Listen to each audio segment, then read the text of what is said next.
я планировала нашу встречу провести где-нибудь в медицинском учреждении, но потом, подумав, поменяла свое мнение. Итак, у вас непростая профессия, связанная со стрессом, и решила предложить вам пообщаться в непринужденной обстановке, поменять привычную вам обстановку. Тем более, что вы несколько недель назад находились в Гудаутской центральной районной больнице. Скажите, пожалуйста, вы испытали стресс от того, что увидели там? Я не могу сказать, что я испытал стресс, но я не ожидал такой интенсивности работы. На самом деле задавал себе вопрос, чем я могу быть полезен там, так как специальность у меня урология, все-таки я не инфекционист, не эпидемиолог. Но, как оказалось, я там пригодился. То есть там лишние руки, они всегда полезны. Что значит лишние руки? И чем вы там занимались? Выполняли работу инфекциониста? Как вы это делали? Вообще, с чем вы столкнулись? Что вы первые, когда приехали, увидели? Что вас удивило? Ну, удивило количество пациентов, тяжесть состояния, то, что пациенты, они тяжелые пациенты, которых мы относим к категории тяжелых, они требовали ежеминутного контроля, то есть за их состоянием. То есть надо было следить за мониторами, от них нельзя было отходить. Почему нельзя было отходить? Потому что что могло произойти? дело в том, что нужно смотреть за пациентом, правильно ли он лежит на койке.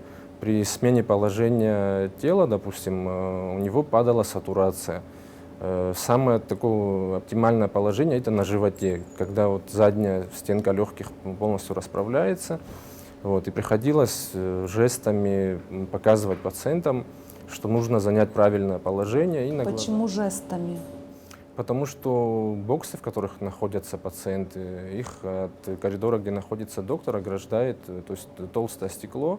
В принципе, не слышно того, что говорит доктор пациенту. Вот. Часто используются рации, когда персонал заходит в бокс, и доктор находится за пределами бокса, приходится переговариваться при помощи рации. В Гудаутском ковидном госпитале проблема нехватка медперсонала. Что острее всего? Нехватка медперсонала, медицинской техники, препаратов. Какая на самом деле ситуация сейчас там? Ситуация на самом деле непростая, так как количество пациентов ежедневно увеличивается. Что касается технического оснащения, обеспечения, этот вопрос вообще не стоит. То есть госпиталь полностью оснащен, оборудован как для тяжелых пациентов, так и для пациентов средней степени тяжести.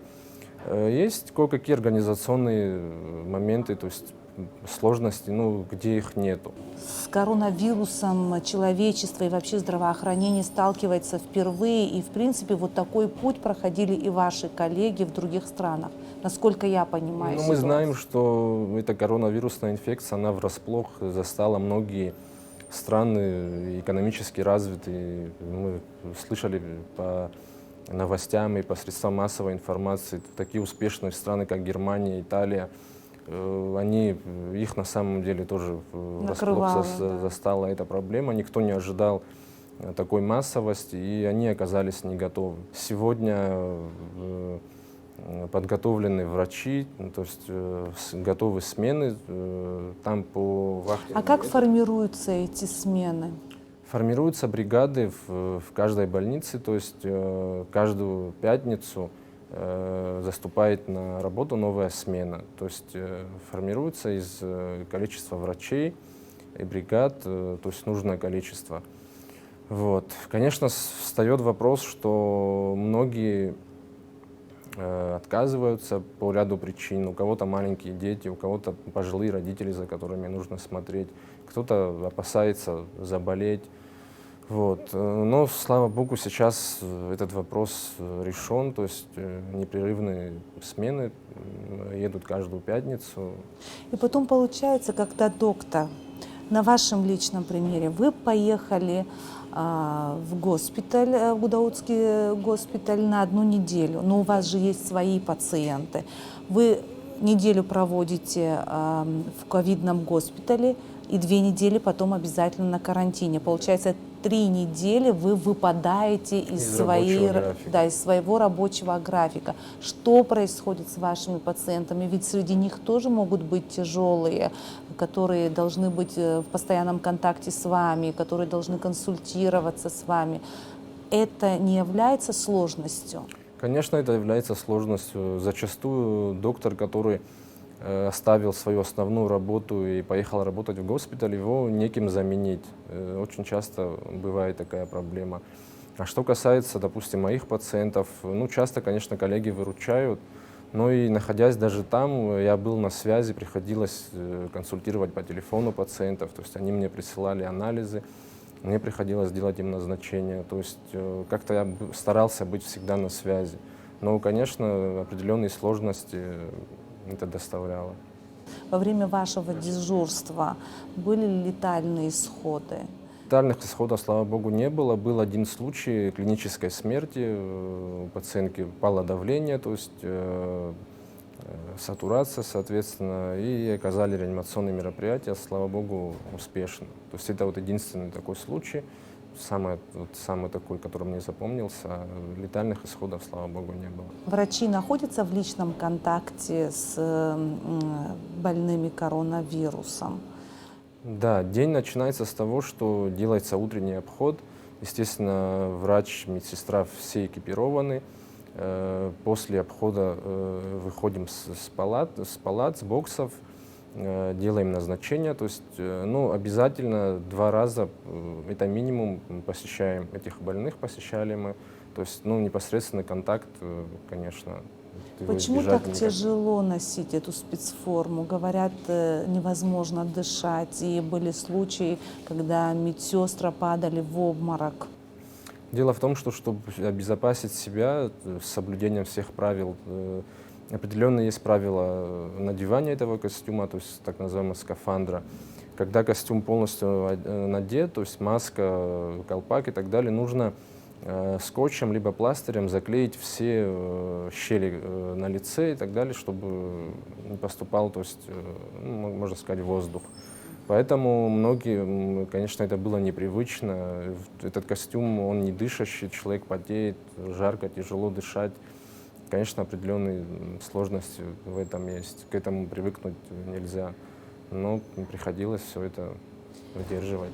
А после, когда снимают эту спецформу, какую-то дезинфекцию проводят? Да, каждого человека, который посетил бокс, будь то доктор или медсестра, обеззараживает дезинфектор. Он же снимает эту одежду. После снятия одежды еще раз производится дезинфекция, и человек уже может пойти в чистую зону и находиться там. Он уже безопасен для окружающих. А сколько человек было в Гудаутском госпитале во время вашей смены? Когда мы прибыли, вот в этот день было около 30 человек. На момент нашего отъезда уже было под 40 человек. И все равно было тяжело, когда было 40 очень человек. тяжело, да. Замминистра здравоохранения как-то говорил, что Гудаутский госпиталь рассчитан на 300 коек-мест. И многих людей удивляет, почему наши врачи не успевают, почему такие сложности, если 300 коек. В чем проблема? Проблема в том, что надо понимать, что коронавирусная инфекция это не обычное заболевание, это не обычный грипп. И зачастую пациенты, их состояние меняется, понимаете, в течение 10 минут, в течение часа. И они требуют такого, понимаете, пристального наблюдения, что, как я говорил ранее, нельзя от пациента отойти. То есть получается, вот если 2-3 человека тяжелых, бывает, что один, допустим, врач, он не может справиться с ними. Пока он подойдет к одному пациенту, может стать плохо другому пациенту. Поэтому, вот, учитывая такое количество, конечно, И, соответственно, количество медицинских кадров должно быть больше. То есть, повторюсь, это не обычные терапевтические пациенты, когда один доктор может лечить и вести там 20-30 пациентов. Даже физически это непросто. Речь идет о массовости, что наши врачи не будут успевать, если количество больных будет много. Да, мы боимся именно массовости, массовых поступлений, потому что тогда могут возникнуть трудности. Поэтому призываем народ как-то соблюдать меры предосторожности, избегать каких-то вот массовых скоплений, да, посещений мест массового скопления людей, потому что это может, естественно, привести к массовым поступлениям. И тогда, конечно, возникают проблемы, нагрузка на врачей увеличивается. То есть, в принципе, вот в этом есть такие страхи. А если переполнится в Гудауте больница, что дальше? Да, этот вопрос, конечно, интересует наш народ. Многие такой вопрос задают, но на этот счет у Минздрава тоже есть свои планы. То есть в кратчайшие сроки в городских и в районных больницах будут подготовлены дополнительные койки для такого рода пациентов с соблюдением всех правил, норм. В сумме около 100 коек. Когда-нибудь эта ситуация завершится. По крайней мере, мы на это рассчитываем, что мы вернемся к тому, что можем общаться нормально и обниматься с родными, и не бояться, если кто-то там чихает или кашляет.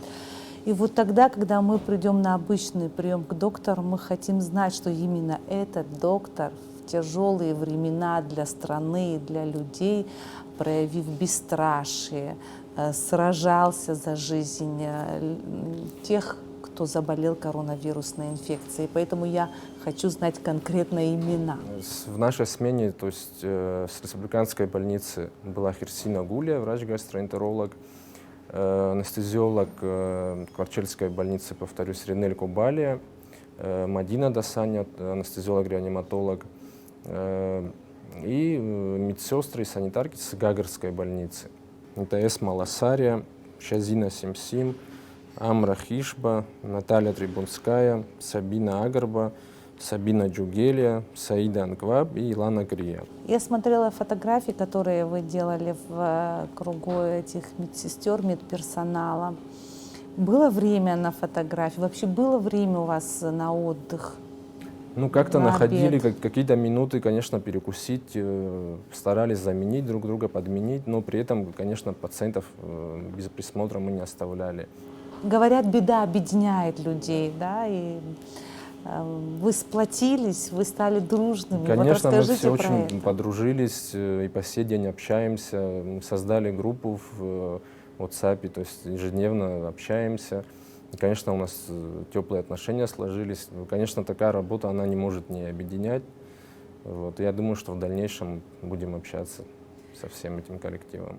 И еще я хотела спросить, насколько пациенты, заболевшие коронавирусной инфекцией, их психологическое состояние стабильное, насколько им нужна помощь психолога, учитывая, что в интернете много разной информации, по телевидению, СМИ нам передают пугающую новость.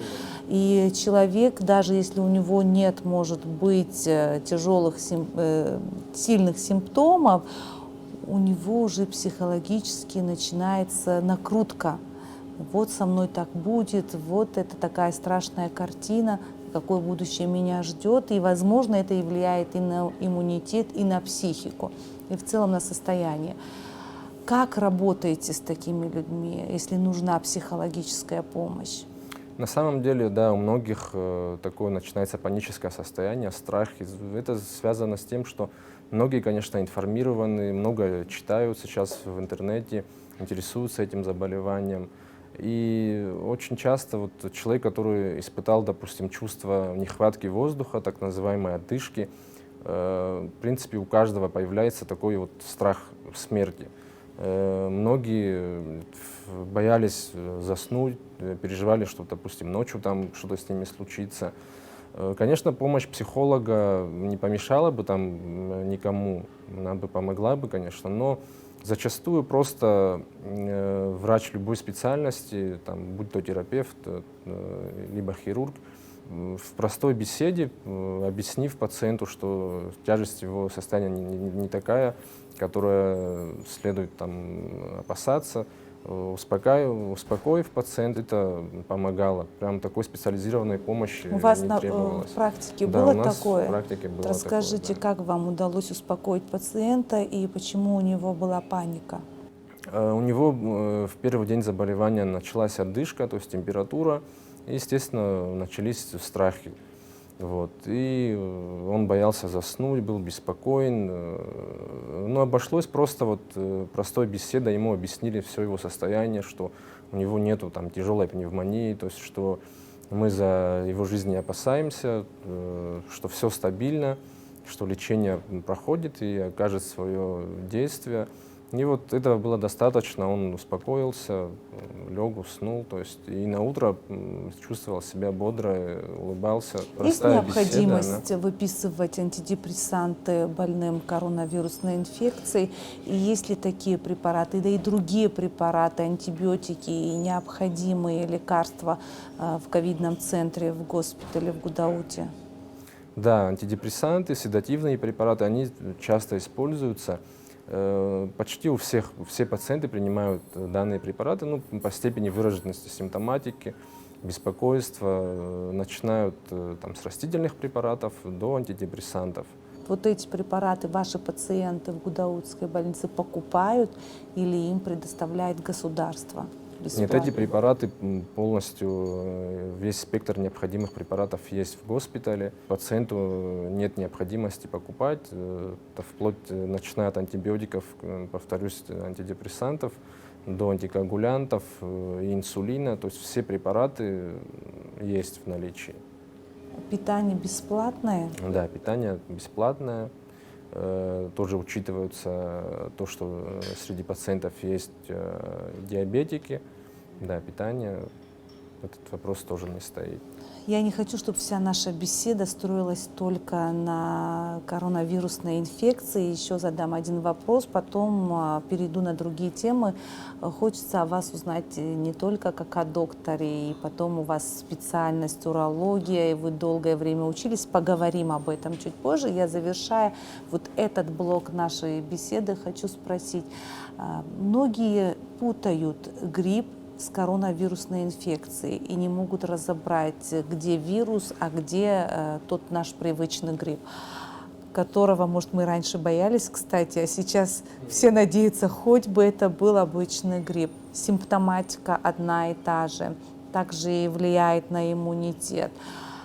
Есть какая-нибудь разница и возможно ли распознать без теста, что это грипп, а не коронавирус? На самом деле, так же, как и вирус гриппа, для коронавирусной инфекции характерны такие же симптомы. То есть это общая слабость, недомогание, температура, также насморк может быть. Очень часто дифференцировать просто без лабораторного обследования не представляется возможным. Но есть такие характерные симптомы, например, как пропадает обоняние, чувство вкуса притупляется. Это очень частые симптомы таких пациентов.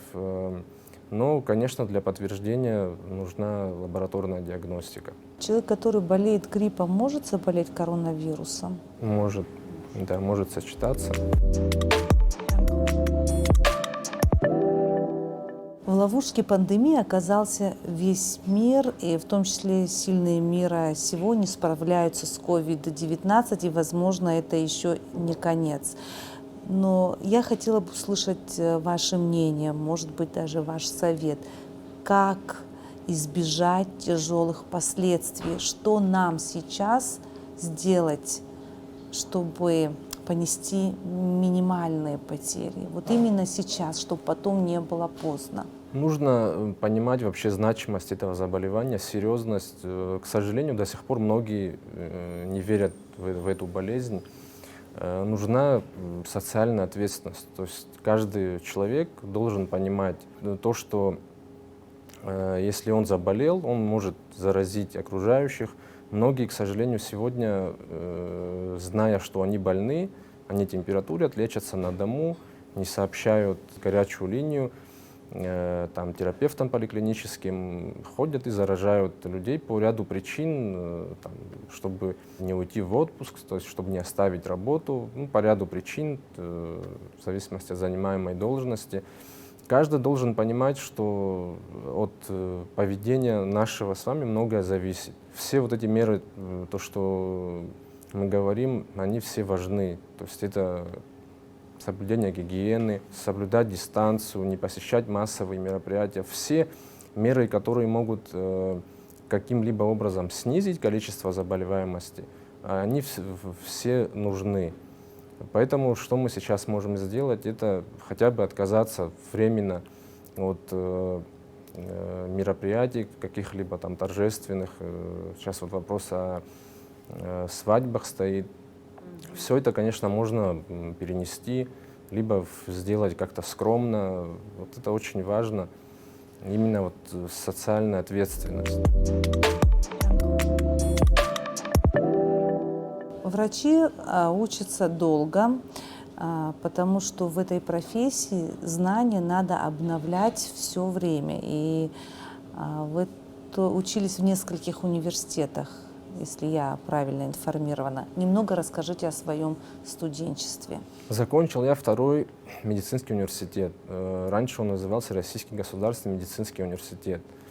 Во время учебы, уже к концу, на старших курсах, он был переименован в Российский научно-исследовательский медицинский университет. Ординатура у меня уже была от другого вуза, от Российского университета дружбы народов, РУДН. 2 года прошел я ординатуру в клинической больнице имени Рамишанцева. Далее были у меня курсы УЗИ-диагностики.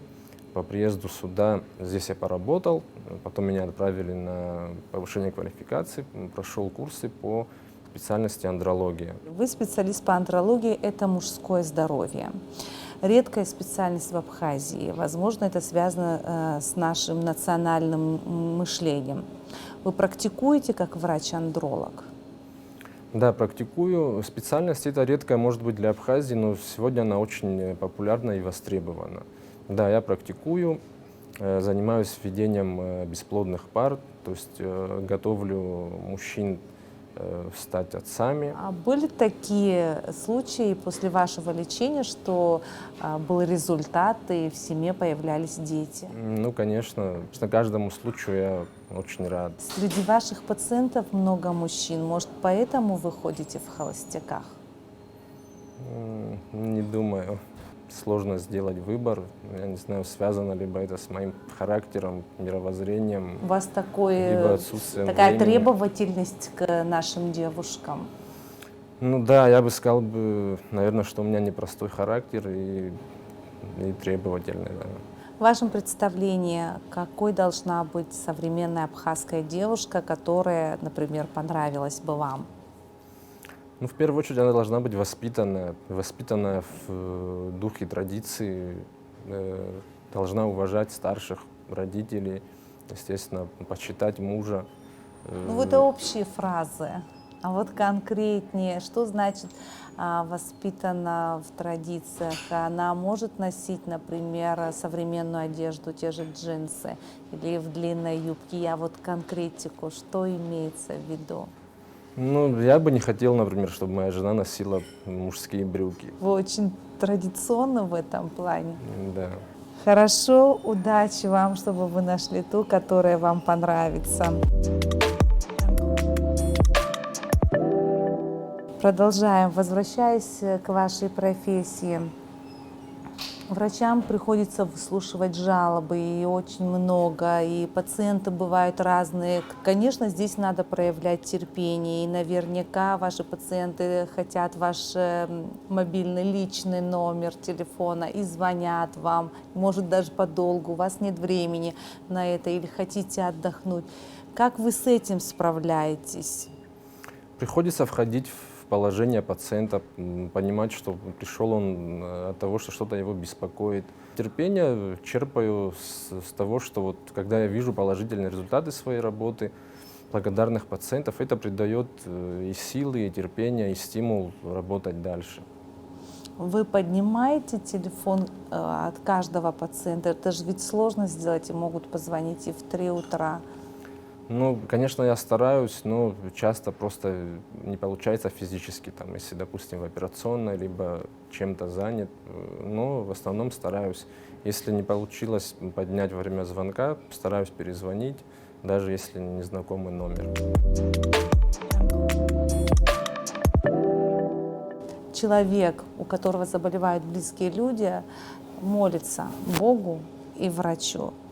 В этот момент, когда ты находишься у двери операционной, ждешь, когда выйдет врач и что же он тебе сообщит, для тебя в этот момент на земле Бог — это доктор. Я сейчас рассказываю свою историю. У меня была такая ситуация, оперировали моего сына. Тяжелая была операция, шла трепанация черепа, и у нас не было никаких шансов. Детский нейрохирург, когда вышел из операционной, я была в состоянии аффекта, и он сказал, все прошло успешно. И как у родителя у меня была такая реакция. Я упала на колени и поцеловала ему руки.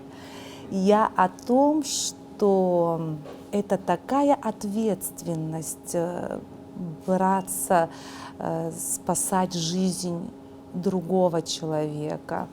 Поэтому, конечно, вы находитесь под грузом этой ответственности, тем более вы практикующий доктор, вы хирург, вы проводите операции. Как же вы отдыхаете, как вы снимаете этот стресс, это напряжение? Отдыхаем сменой деятельности. То Вот есть лично это лучший отдых. Когда есть время, посещаю спортзал, стараюсь встречаться с друзьями. Очень люблю заниматься ботаникой. Это больше всего мне успокаивает нервы. То есть есть такое древнее искусство, называется бонсай. Оно зародилось в Китае и развитие свое окончательно получило в Японии. То есть это искусство выращивания миниатюрного дерева, но с видом полноценного большого дерева. Вот. У вас в доме есть такие деревья?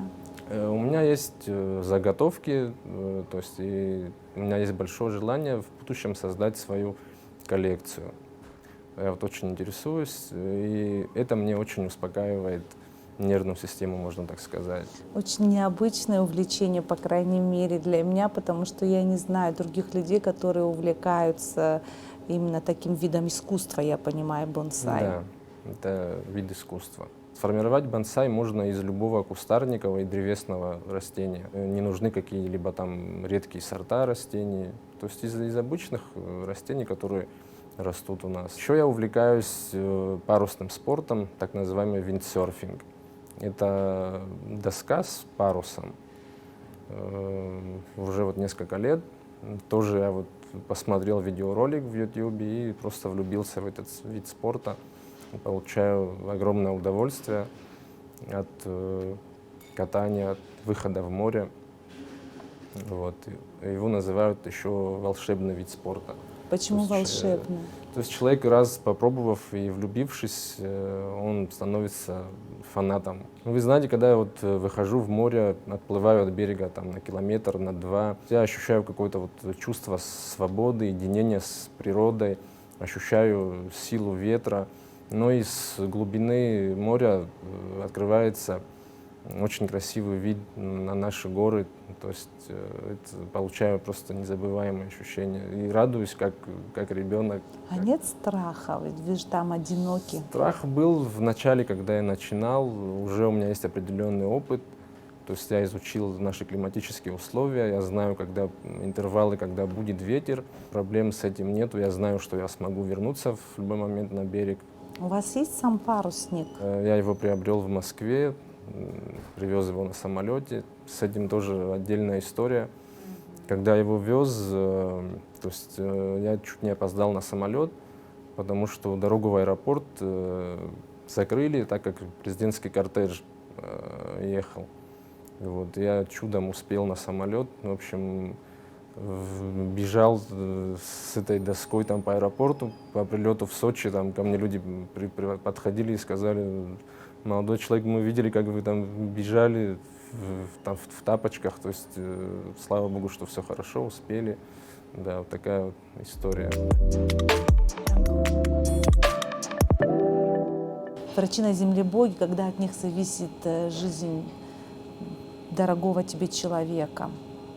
Вы сами верите в Бога? Да, я верующий человек. Что Верю, это у меня значит? нет никаких сомнений. Я ощущаю присутствие Бога, то есть я ощущаю Его помощь, поддержку, постоянно обращаюсь к Нему. Перед каждой операцией прошу благословения, прочел много духовной литературы. И могу сказать, что в этом плане я образованный человек. Понимаете, как врач, спасающий жизни, он всегда по-особому ощущает присутствие Бога. И можно сказать, что как бы Бог творит свои дела нашими руками. Я раньше думала, что медицинская наука опровергает существование Бога. Нет? Нет, вы знаете, на сегодняшний день, наоборот, многие факты, допустим, из Библии, из Евангелия, многие вещи, они находят подтверждение в науке. Многие ученые, кстати, они являются глубоко верующими людьми. Наш нейрохирург Свинухов доказательство. Да, тому подтверждение, что он совмещает медицинскую практику со священством. И таких примеров много. Можно привести в пример крымского святителя, воина Ясенецкого, который был известным гнойным хирургом. Вот, и он жизнь свою закончил в сане архиепископа. И таких примеров очень много в истории христианства, что очень часто именно врачи становились священниками. Прежде чем я вас поблагодарю за нашу беседу, Давид Бесланович, я хочу вам задать 5 коротких вопросов и услышать такие же короткие ответы. Это, так скажем, на десерт.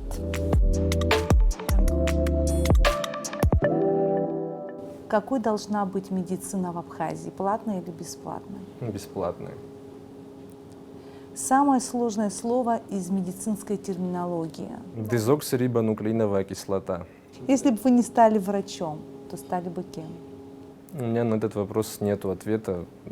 Я думаю, что все-таки это призвание мое. Фильм, который вы смотрели несколько раз. «Остров» Павла Лунгина. Женское имя, которое вам нравится. Мария. Теперь я могу поблагодарить вас за интервью, поблагодарить в лице вас всех наших докторов, медсестер, санитарок, которые работают в непростое время, в непростых условиях сегодня и борются с коронавирусной инфекцией. Всем вам здоровья. Спасибо. И мы Взаимно. вам благодарны. Спасибо.